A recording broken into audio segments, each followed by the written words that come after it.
Well, it's good to be with you this morning. This is our final family service for this summer, as next Sunday is Promotion Sunday. So if you have a preschooler going into kindergarten or a fifth grader going to sixth grade, that all transitions next Sunday. And so I look forward to these just family services every July where we get to have our elementary kids in here. It's been sweet just seeing so many of them and worshiping with them. I'd love it if you open a Bible with me at this time to Matthew chapter 6. We're looking at verses 1 through 18 together this morning. And verse 1 of this section of the Sermon on the Mount, Jesus gives us his thesis statement right away, and then the rest of the sermon, he's unpacking it. And so read verse 1 with me so that we know what Jesus' point is that he's trying to get across to us this morning. He says, "Beware of practicing your righteousness before other people in order to be seen by them, for then you will have no reward from your Father who is in heaven." Beware of practicing your righteousness before other people in order to be seen by them, for then you will have no reward from your Father who is in heaven. When I moved to Southern California from Montana back in the fall of 2002, I stepped into a whole new world. Southern California offered the cutting edge of culture, entertainment, fashion, what have you. It is true, I think, that what they say that California's number one export is culture. And so there were stores I had never heard of, brands I had never seen in my life. And what quickly shot to the top of my list as the coolest place to shop was Hollister. Hollister, right? Man, I thought Hollister was the greatest. I mean, in Montana, the coolest store we had was Old Navy. So Hollister, I was like, what is this? And a few weeks into the school year, me and some new friends, we needed a job. And so, we headed down to the Tyler Mall and we pulled an application to work at Hollister, because why would you not want to work at the coolest place in the world? And so we pulled an application, we filled it out, we dropped it off, and the manager said, "All right, how about all of you just come back a day from now?" And he set up a time, and we all came back for a group interview. Never been to a group interview before, and we all showed up, and I was wearing the Hollister t-shirt I bought that day. I got the application, and we sat in the middle of the store in their comfy leather chairs while everybody shopped around us. This manager, this young manager who was like off the charts on the cool meter. I mean, this guy was like so cool. And he sits us down, and he asks us one question. It was a rigorous interview, one question. And it was the desert island question. If you've never done the desert island question, you probably have. He asked the question, if you're ever stranded on a desert island for the rest of your life, and you could only bring 3 things with you, what would you bring? And I was just unprepared for this question. And so my friend named Trevor, he went first, okay? And Trevor's like a shoo-in. I mean, he's like the coolest person I've still ever met in my life to this day. And Trevor begins, and he says, well, number one, I'd bring a guitar. And he was in a band, so that was really legitimate. And then secondly, he said he'd bring something that was really expensive and niche, and I had no idea what it was, and I still don't know what he said to this day. And the third thing that he said, I'd bring a CD player that only plays Incubus, this great band at the time. And we all sat back in unison, just like in awe. We were like, wow, that was a great answer. I mean, we were just like in awe of Trevor. He was so cool, right? He was actually the only one of us who got the job, by the way. Next went my friend Darren. And Darren started by saying, well, I would definitely bring my Bible. And side note, Darren's a missionary now, so it really lined up. But the rest of us, you could almost feel the collective groan, because the rest of us were like, oh man, now I have to say Bible. Like if I don't say Bible, I'm not a Christian, sort of thing. And then I went, and again, I was completely unprepared for this. And so I began, and I think I said something like, I'll bring my guitar, because I actually owned a guitar. I had no idea how to play it, but I rationalized, I'll have plenty of time to learn. So I was like, I'll bring a guitar. Secondly, I just, for some reason, said I would bring Radiohead's OK Computer album. And then number 3, I said, I guess I'll bring a Bible, right? And I really felt like unprepared for this moment, like I said. I didn't get the job, okay? You're probably all wondering if I got the job. I didn't get the job. I know the desert island game isn't real, but I really failed. And I may not have been able to put my finger on it in that moment, but I really wanted my friends, and I wanted that like super cool manager to hear my answers and go, ooh, interesting, right? I thought saying Radiohead or something was going to make this manager go, what an interesting answer. Ooh, you like Radiohead? Maybe you're an interesting person, you know? My friends, I said Bible. I wouldn't even claim to be a Christian at the time, and yet I said Bible. Why? Because I wanted all these people in the circle to be like, all right, he's legit, right? He said Bible, right? And so I'm giving these answers because in a sense, I'm like, well, what do you want me to be? What do you want me to say? What would appear to be interesting? I think it's a fun game, right? A weird question, I think, for interview, but fun game. But I think that taps into this like thing inside of us that has been there since the very first human beings on this planet. We have these moments, right? We have these platforms where we get to curate our own story. We get to make our own brand and tell others what we're all about, right? What car do I want to drive, and what does that say about me? What clothes am I going to wear? What music am I going to listen to? What organizations am I going to be a part of? What charitable things am I going to do? What does that speak about who I am? What do I want people to know me for? Right? What do I want people to see? What about you, though? I mean, what do you want to be known for? What do you want to be known for? What do you want people to know you care about in life, and why? I really want you to think about that just for a moment. Like, what do you want to be known for? I mean, you can answer that in secret, right? No one's going to know. Like, what do you want to be known for? If you wanted someone to know a few things about you, what would it be? Whatever that is, I think that's driving you in your life, isn't it? Jesus takes this thing that's inside all of us, this thing that we're calling this morning the hidden why. The hidden why. And he's addressing that in our hearts. He just got done saying, be perfect as your heavenly Father is perfect. And then the next breath says, now beware, right? Beware of trying to appear that you are perfect, basically. Right? He warns us, he confronts us, and then he comforts us in our text today by asking us to think, man, who is the audience that I'm living before? Or who am I trying to impress? Who do I want to see me? And so first, he warns us here, and he's telling us there is a real pull, you guys, that you and I need to resist in this world.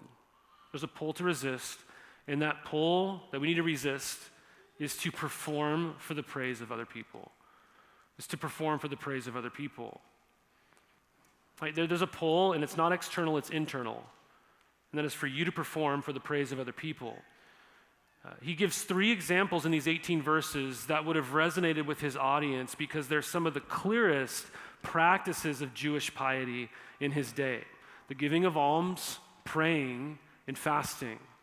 So giving to the needy, praying, and fasting.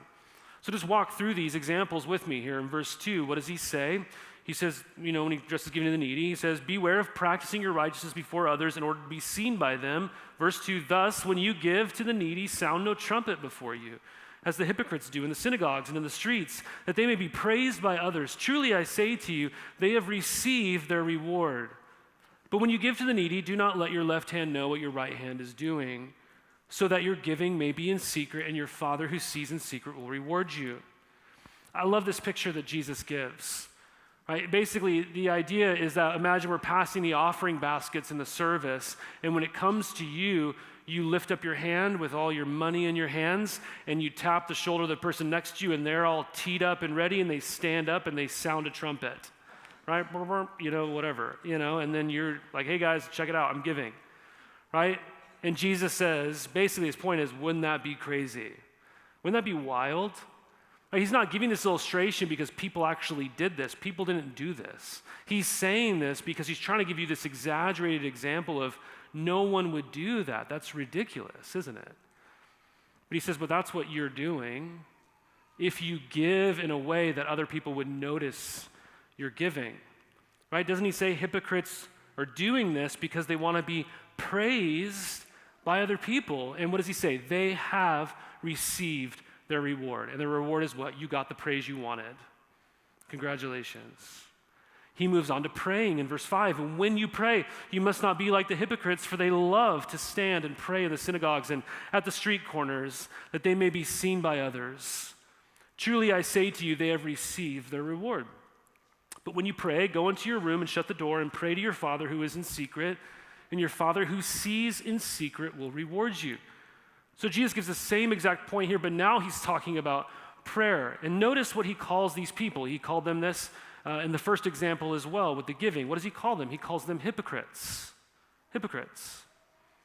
What is a hypocrite? Well, a hypocrite is just an actor. Isn't that what a hypocrite is? They play a part. They're not the real deal. They're trying to project, like, what's the role I'm playing today? I'm going to try to play that role really well. They're performing. And so where does their hypocrisy lie? What does Jesus say about their hypocrisy? Well, they're finding these very public places to pray in order that other people would see them, that they would have this audience of people who would see what they're doing and notice them. And that is the key word, isn't it? Look back in verse 1, it says they're doing this in order to be seen by them. But then down here, he brings it up again in halfway through verse 5. They're doing this public praying that they may be seen by others. They just want to be seen. They want to be seen. They're out on the street corners doing this. They're out on Redlands Boulevard, getting on their knees or whatever, closing their eyes or standing with their hands up. I don't know. Right? They're praying in these public ways. They're gathering in these synagogues. Maybe for us it'd be a church setting, and it's people really eager to stand up and pray in such a way that hopefully people will go, wow, that person's like really good at praying. Like, did you hear what they said? I'd never seen anything like that.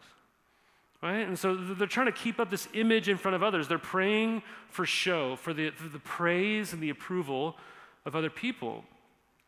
John Stott on this asks a really poignant question. He says, how can we pretend to be praising God when in reality we're concerned that men will praise us? Are we really praising God if we're just doing so people would praise us? I think this is tricky because we can walk around and we can pray, for example, and do so just so other people would be impressed with us. We can do that with anything. And there's really a hard side to this and a soft side to this. The hard side is the obvious side. I stand up and I pray and I try to sound impressive so that you'll think I'm impressive. But there's a soft side of this too, and that is the attitude that says, oh, I don't want to pray in front of people. Like, I'm not very good at praying. I'm a mediocre prayer at best. Someone else should pray. But we still have this self-absorption about like, well, how am I doing? I'm not going to do that because I don't think I'm going to perform very well. Right? We can do the same thing with when we're singing songs in a gathering like this, right? I'm going to maybe project myself a certain way. I might raise my hands, for example, because I want other people to see that. But I could also not raise my hands because I'm worried about other people seeing that too. Right? And so it really gets at your heart here, doesn't it? This is what Jesus is getting at with praying. And finally, he gets at this example of fasting. If you look down at verses 16 through 18, when you fast, do not look gloomy like the hypocrites, for they disfigure their faces that their fasting may be seen by others. Truly I say to you, they have received their reward, but when you fast, anoint your head and wash your face, that your fasting may not be seen by others, but by your Father who is in secret, and your Father who sees in secret will reward you. So when hypocrites fast, they want to look hungry, right? They suck in their cheeks, right? They look gloomy, Jesus is saying. They're performing, right? They disfigure their faces. We read in other places they might put ashes on their heads, right? They want you to go up to them and be like, hey, are you okay? And they say, oh, I'm fine, I'm just fasting. I'm just fasting. Oh, you're just fasting. Oh, cool, wow. That guy's fasting, right? He's like a varsity Christian, you know? I'm just on the intramural team still, you know? I mean, that's what he's calling out here. I actually want to highlight this. I'm telling you, and some of this is from my own experience, but I think you can tell right away when you're treading into hypocritical ground in a religious sort of way, right? If you're trying to appear devout, if you're trying to actually get attention in some way, I think you can know right away if you find yourself trying to be serious. That's the example Jesus is giving, isn't it? People are trying to get serious. They're trying to look serious, right? I've said this before, but seriousness is not a fruit of the Spirit, right? It's not listed as a fruit of the Spirit. And I'm not saying that seriousness is wrong, that seriousness is not a part of life. I mean, not at all. Life is very serious, right? There's moments where seriousness is so appropriate, but you don't have to tell yourself to be serious, right? That's the difference, right? We can be deceived in thinking that by being serious, we're being spiritual, right? So the idea is that you're acting a certain way, and then someone's like, hey, would you pray? And you're like, oh, well, yeah, let's pray, you know, and you kind of get really serious. Your voice changes, and people look at you and they go, that's not your voice. You know, what is that? You know, that sort of thing. This is the example that Jesus is giving us here, and I think it's a great example to show us that, hey, maybe I'm treading into hypocritical territory here. Jesus is warning us to be very careful, to not parade our righteousness around, you guys. Are you familiar with peacocks? You guys ever seen a peacock before? Randomly, my great-grandmother had land in Montana, and we'd visit her all the time, and she had like so many peacocks. It was weird, but I just thought that was normal. And then when she passed away, I'd never seen a peacock since, you know, so, but we'd always show up at her land, and like 20, 30 peacocks would just show up at our car and greet us, you know. And if you don't know, the male peacocks are really pretty, and the women peacocks are not as pretty, which is really interesting. It feels backwards, you know, nonetheless. But I recently wanted to take my kids to see a peacock, because they'd never seen one before, and we were down in Carlsbad, and there's this place called Leo Carrillo Ranch that apparently has all these peacocks, and we showed up, and we found one peacock, and it was hiding under a tree the entire time, and it wouldn't come out. And so it was really disappointing, because I wanted them to see this. Like, this is a male peacock, and they don't always look like this, if you've never seen a peacock.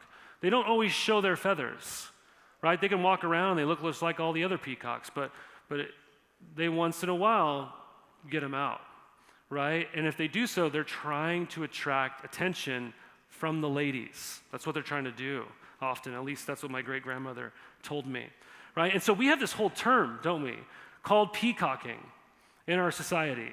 Right? The act of behaving in an obvious way in order to attract attention, much like the male peacocks. And what Jesus is pointing out is that we have this thing in us, don't we?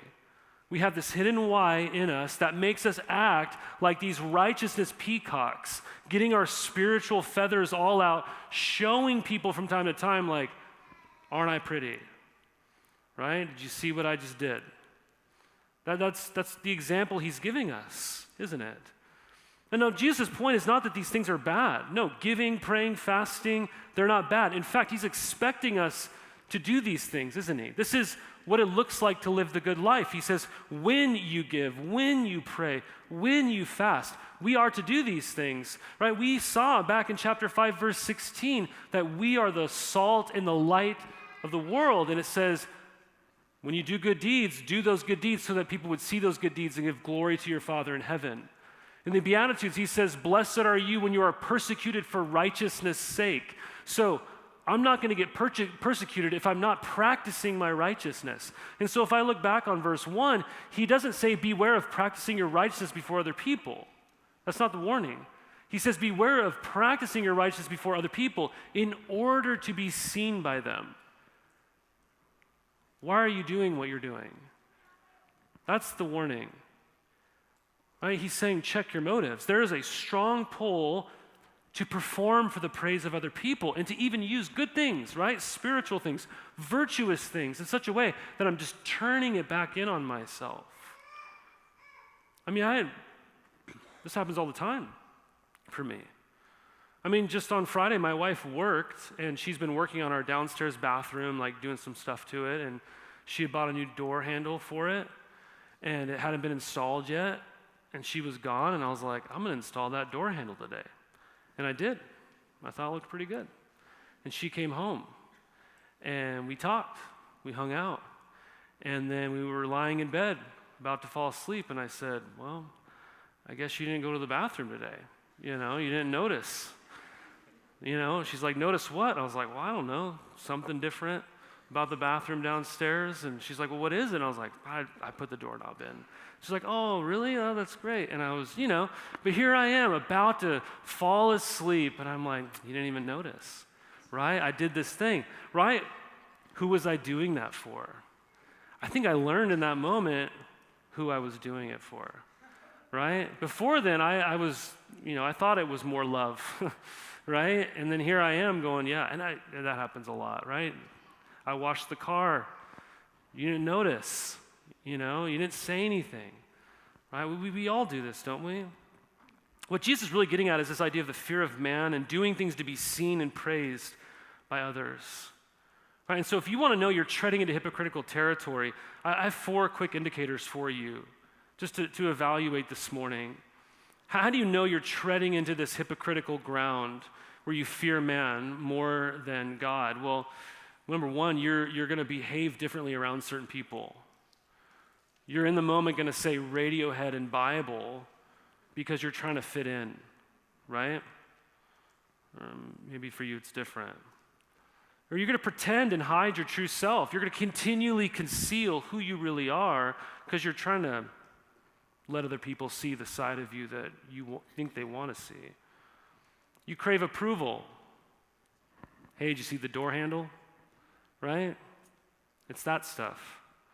And number 4, this might be more abstract or surprising to us, I guess I'd say, and that is just you avoid confrontation. You're in a relationship, you know that there's something that needs to be talked about, and you're just unwilling to have that conversation because you don't want that person to think less of you. Right? Do you see? It's being seen by others that Jesus is saying you want. That's the hidden why. That is your reward, he says. Congrats, insert party emoji. You got what you're wanting, right? You got the stamp in your spiritual passport, and you can walk around and say, look what I did, and people stamped it. And he goes, I hope that's what you wanted. Is that what you wanted? The interesting thing is we not only do this with people, Jesus spends a lot of time here also talking about how we do this with God. And so he secondly says there's a lie that we need to reject, and that lie is that we need to perform for God. That's a lie. That's a lie. In the middle section here, we have this other when you pray, but it doesn't follow the same pattern, right? Because we saw the pattern was when you do this, you've received your reward, but your Father who sees in secret rewards you. It says it 3 times. And here the pattern breaks, right? This time it's not to the hypocrites, right? Which was what the first and second and fourth section were referencing. Don't be like the hypocrites. Here it's a different audience. He says it's the pagans. Verse 7, when you pray, do not heap up empty phrases as the Gentiles or pagans do, for they think that they'll be heard for their many words. Do not be like them, for your Father knows what you need before you ask him. Pray then like this: Our Father in heaven, hallowed be your name. Your kingdom come, your will be done on earth as it is in heaven. Give us this day our daily bread, and forgive us our debts, as we also have forgiven our debtors. And lead us not into temptation, but deliver us from evil. For if you forgive others their trespasses, your heavenly Father will also forgive you. But if you do not forgive others their trespasses, neither will your Father forgive your trespasses. All right, so Jesus uses this word here, translated empty phrases, and that word is not found anywhere else in the Bible, let alone outside of ancient literature. And the word is the word Babel.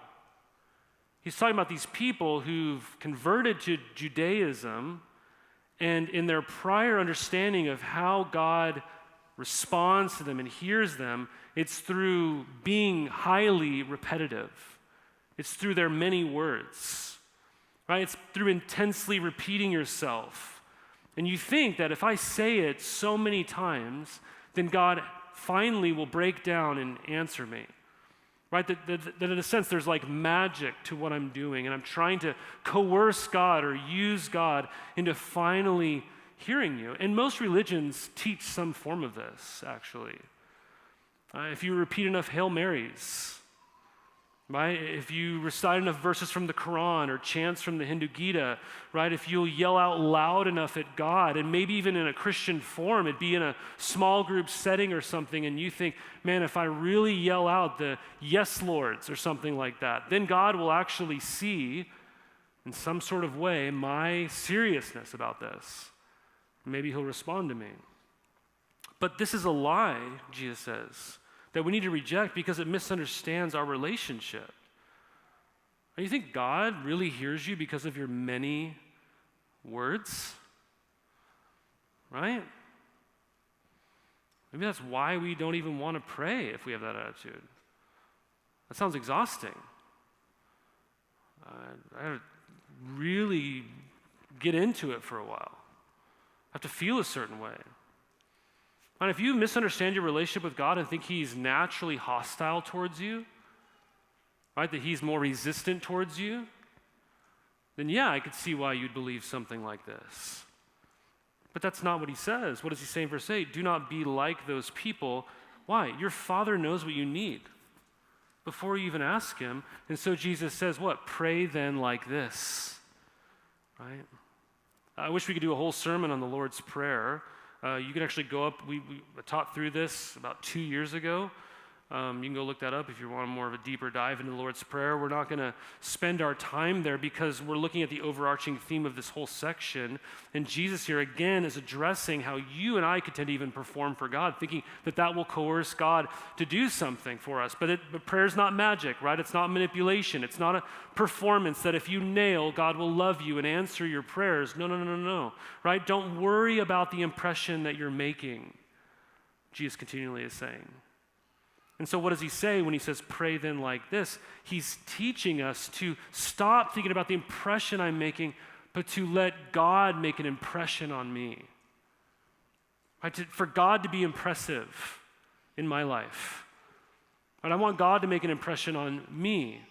And so he says, pray, Father in heaven, hallowed be your name. And there's no one like you.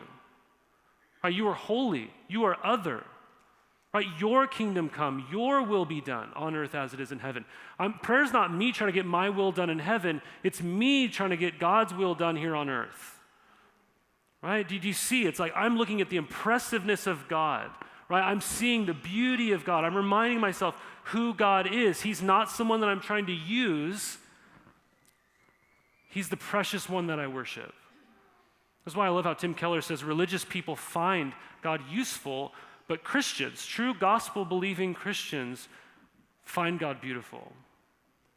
See, religious people just find God useful, but Christians find God beautiful. You're not performing for God. You can't. He already sees in the secret place. And he's your Father. So, when your kids are really young, and your wife is named Elizabeth Howeth, okay, which is my wife's name, by the way, you're going to have a lot of artwork getting pumped out every single day. And so that's been our livelihood for a long time. Right? I don't have a fine arts bone in my body, but all 4 of my kids really love art because of my wife. And so I cannot tell you how many pieces of art I've received in my life from my children. And do you want to know what I've never done? I've never received a piece of art that, let's say, my child walked up to me and said, Dad, I made this for you. And I never looked at it and said, oh, the proportions are all wrong. These colors, what are these colors, right? These don't even go together, right? Send it back, try again, right? And if you do a better job, bring it back, and maybe I'll hug you, right? I've never had that conversation with a child in my life, right? What do I do? Oh, thank you. Yes, I love you. Bring it in, right?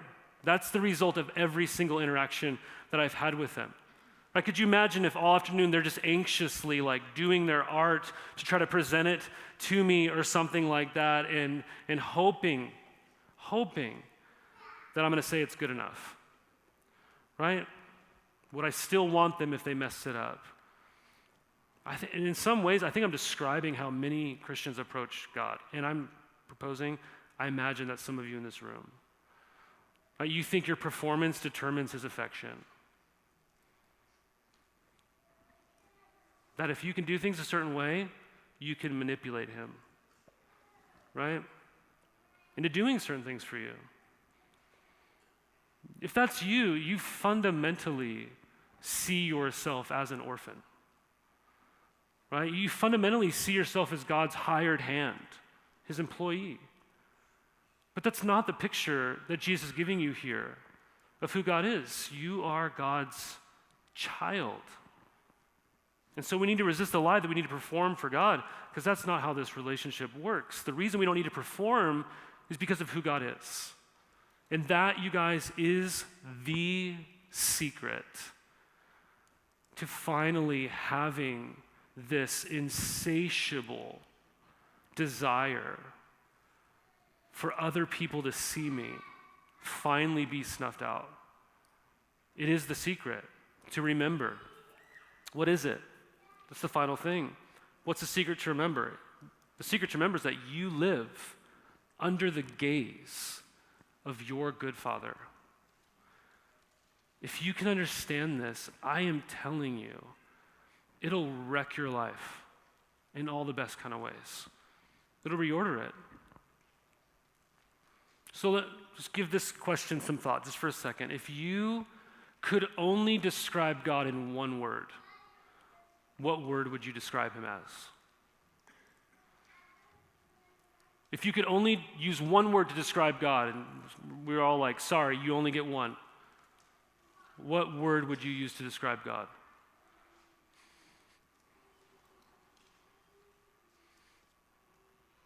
Every religion in this world, at some level, would describe God as creator. I mean, Aristotle, the Greek philosopher, called him the great uncaused cause. Would think most naturally about his power, his authority. You know, in Islam, God is almighty. In New Ageism, he's an impersonal cosmic force. It's always an emphasis on being a creator or being powerful, right?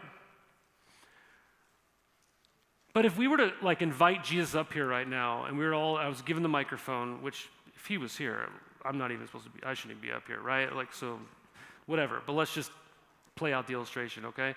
And I were to say, Jesus, if you could describe God in one word, what would you describe him as? Based on this passage and the testimony of Scripture, I would imagine that he would undoubtedly say, that's easy. Father. Father. Do you realize how unique this is? I don't know that there's any better news that I could give you this morning than to give you this understanding that God would regard you as his child. Welcomed. Bring it in. Nurtured. Loved. This sense of adoption, you belong to me. Your future will always be with me. And I'm telling you, if you don't know God that way, the driver of your life will always be performance. It'll always be performance. It'll be about you trying to establish yourself and get some security so that you perform to pretend like you belong somewhere. Right? You're going to perform to show that you're a certain kind of person who deserves to belong, who deserves security.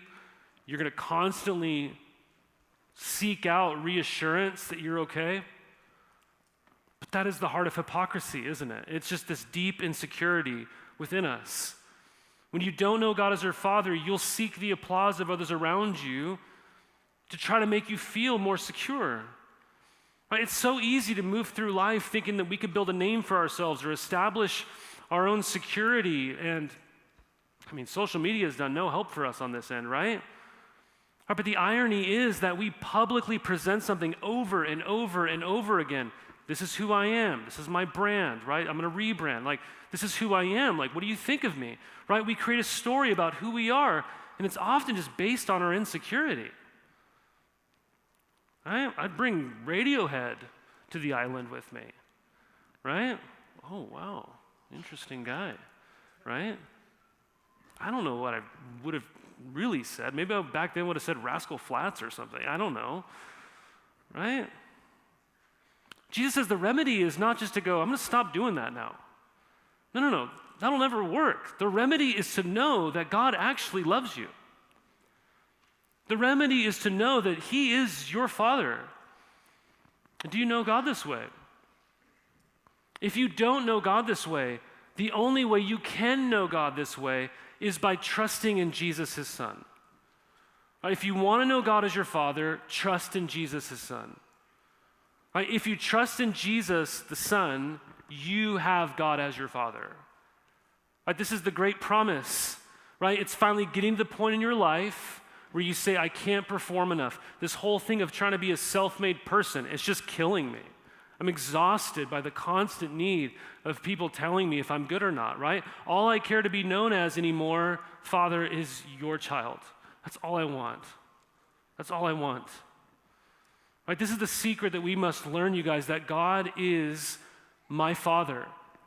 And so, the threefold, repeated theme throughout this passage is what I want you to write down. I want you to meditate on it every single time that your heart just gets off center once again and is like, hey, what do you think about me? Right? You're doing things to be seen and praised by other people. Remember the words of Jesus in this passage, which is what? My Father sees, my Father knows, my Father rewards. He says it over and over and over again. My Father sees, my Father knows, my Father rewards. My Father sees, my Father knows, my Father rewards. My Father sees everything. He sees everything. In Latin, there's a phrase, coram Deo, translated in living before the face of God. And that is the secret of the whole of the Christian life, isn't it? Just remembering that God is omnipresent, that He is everywhere, that I can't shut the door on Him. I can't say, I'll check back in with you in an hour or something like that. No, I'm always living before my Father's gaze. He sees. Right? I mean, I asked you a question earlier, what do you want to be known for? And I even said to you, no one will know how you're going to answer that. It's in the private place of your own heart. But Jesus then just got done saying, well, your Father sees in secret. So I might not know what you answered, but He knows. Like, He knows what you want to be known for. And sure, for a lot of people, the thought that my Father sees feels like convicting. Oh man, I shouldn't have done this. I shouldn't have done that. And true, right? That gaze of Him often penetrates us in a way that brings about repentance in our life. But this also is meant to comfort you, isn't it? Because what about you this morning? Maybe this is all you need to hear today. You're working, you're laboring, you're carrying things, you're crying, and you think nobody sees what's really going on inside of you. And God, your Father, says, I see. I see you. You can't fake me out. He sees where no one can see, and He knows. The great promise is why you don't have to work your way up and try to convince Him to love you and provide for you is what is the great promise of verse 8? Your Father knows what you need before you even ask Him. He knows you. He knows you. On Tuesday, I talked to this church planter in Iowa who's moving to Riverside. He's looking to plant a church at UC Riverside, reaching college students. We're hoping to have him out. We're hoping to partner with him and all this kind of stuff. Seems like a great guy. My second phone call with him. And we have a kindred heart because I was a church planter. I planted a church trying to reach college students, and so we were talking about that. I talked to him on Tuesday. On Wednesday, I was beginning to study this passage, and I just got done to finish my day thinking about verse 8. Your Father knows what you need before you ask. And right when I was about to close my Bible and go home for the day, he texted me. He said, Josh, we just had a church I've never met, I've never been to, I've never even talked to, reach out to me and say, hey, we want to give you $40,000 over 4 years. And he said, as a church planter, 2 fish and 5 loaves mentality, God is pouring out grace. And I just said, man, I just got done reading verse 8. Your Father knows what you need before you ever ask him. He didn't go, God, I need $40,000 today. He didn't even ask anybody. God just, here you go. Here's another commitment. And that means a lot, right? For someone like him, right? I mean, I've never lived in Iowa, but if I live in Iowa, from what I hear, I mean, everyone in the world probably thinks he's moving to like Babylon or something in California, like good luck, and he's like, I'm stepping out in faith, moving my family to Southern California. And God's like, I know what you need. I know what you need. And he knows what you need too. You know, to be a church planter, to have this be true. And he rewards. Verse 4, verse 6, verse 14, right, even implies this, that he will forgive you when he sees you forgiving other people in your heart. Right, verse 18. What's the reward? Well, to be clear, Jesus doesn't define the reward here. So in one sense, and I like this sense, this is a great sense. In one sense, the reward is as big as the heart of God. If God rewards you, and he's God, I mean, think about how great that reward must be. Think about how great that reward must be.